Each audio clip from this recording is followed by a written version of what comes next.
Mga kababayan, Assalamualaikum warahmatullahi wabarakatuh. Madayaw ug mayong adlaw kaninyong tanan. Magandang araw sa inyo lahat. Ang mga natutunghayan natin ngayon ay dapat ikabahala ng bawat Pilipinong naniniwala sa demokrasya, anuman ang kanilang paniniwala o kulay sa politika.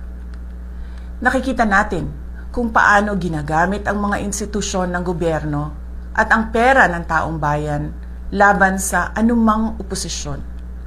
Sa halip na tutukan ang mga tunay na suliraning kinakaharap ng ating mga kababayan, ginagamit ang kapangyarihan upang patahimikin ang mga boses ng mga hindi sumasang-ayon. A democracy cannot survive when those in power see every critic as an enemy and every opposing voice as a threat. I have always believed that the independence of our institutions must be protected.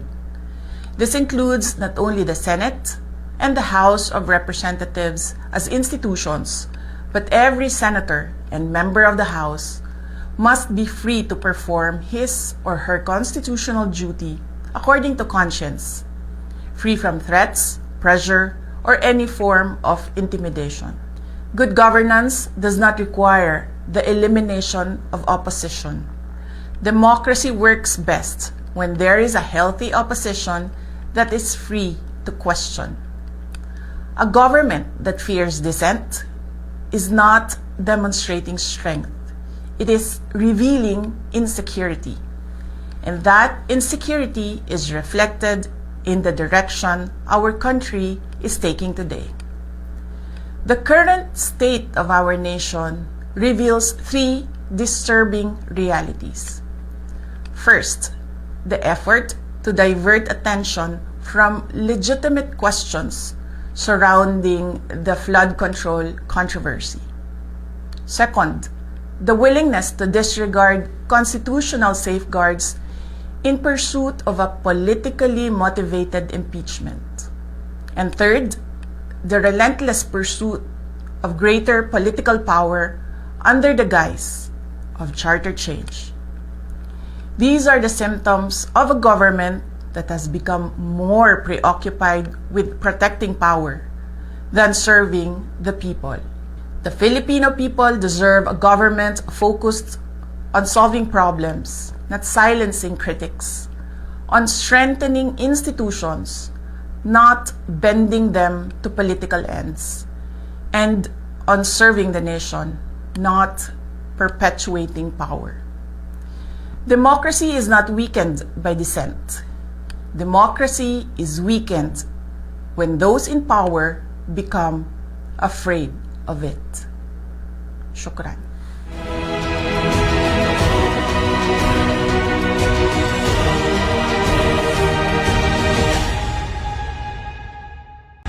Mga kababayan, Assalamualaikum warahmatullahi wabarakatuh.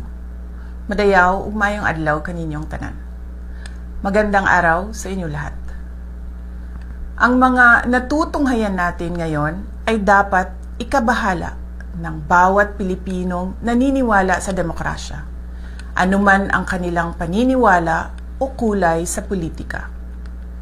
Nakikita natin kung paano ginagamit ang mga institusyon ng gobyerno at ang pera ng taong bayan laban sa anumang oposisyon. Sa halip na tutukan ang mga tunay na suliraning kinakaharap ng ating mga kababayan, ginagamit ang kapangyarihan upang patahimikin ang mga boses ng mga hindi sumasang-ayon. A democracy cannot survive when those in power see every critic as an enemy and every opposing voice as a threat. I have always believed that the independence of our institutions must be protected. This includes not only the Senate and the House of Representatives as institutions, but every senator and member of the House must be free to perform his or her constitutional duty according to conscience, free from threats, pressure, or any form of intimidation. Good governance does not require the elimination of opposition. Democracy works best when there is a healthy opposition that is free to question. A government that fears dissent is not demonstrating strength. It is revealing insecurity. And that insecurity is reflected in the direction our country is taking today. The current state of our nation reveals three disturbing realities. First, the effort to divert attention from legitimate questions surrounding the flood control controversy. Second, the willingness to disregard constitutional safeguards in pursuit of a politically motivated impeachment. And third, the relentless pursuit of greater political power under the guise of charter change. These are the symptoms of a government that has become more preoccupied with protecting power than serving the people.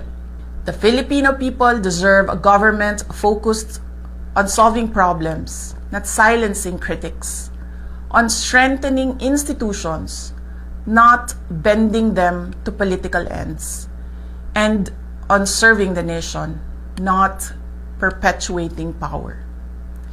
Democracy is not weakened by dissent. Democracy is weakened when those in power become afraid of it. Shukran.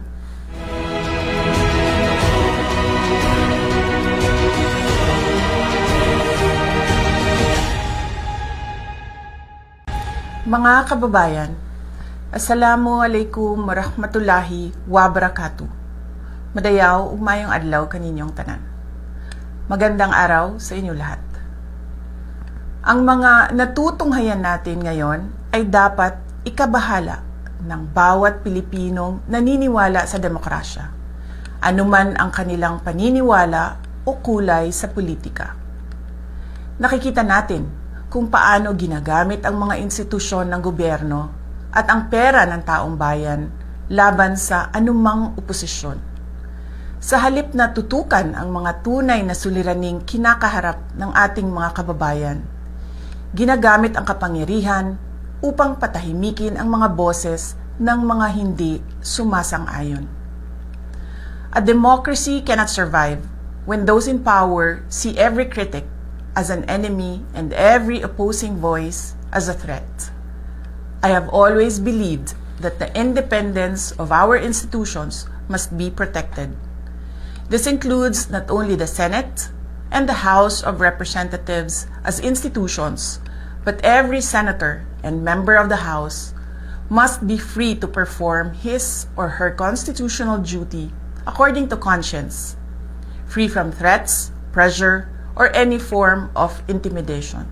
Good governance does not require the elimination of opposition. Democracy works best when there is a healthy opposition that is free to question. A government that fears dissent is not demonstrating strength. It is revealing insecurity. And that insecurity is reflected in the direction our country is taking today. The current state of our nation reveals three disturbing realities. First, the effort to divert attention from legitimate questions surrounding the flood control controversy. Second, the willingness to disregard constitutional safeguards in pursuit of a politically motivated impeachment. And third, the relentless pursuit of greater political power under the guise of charter change. These are the symptoms of a government that has become more preoccupied with protecting power than serving the people. The Filipino people deserve a government focused on solving problems, not silencing critics, on strengthening institutions, not bending them to political ends, and on serving the nation, not perpetuating power. Democracy is not weakened by dissent. Democracy is weakened when those in power become afraid of it. Shukran.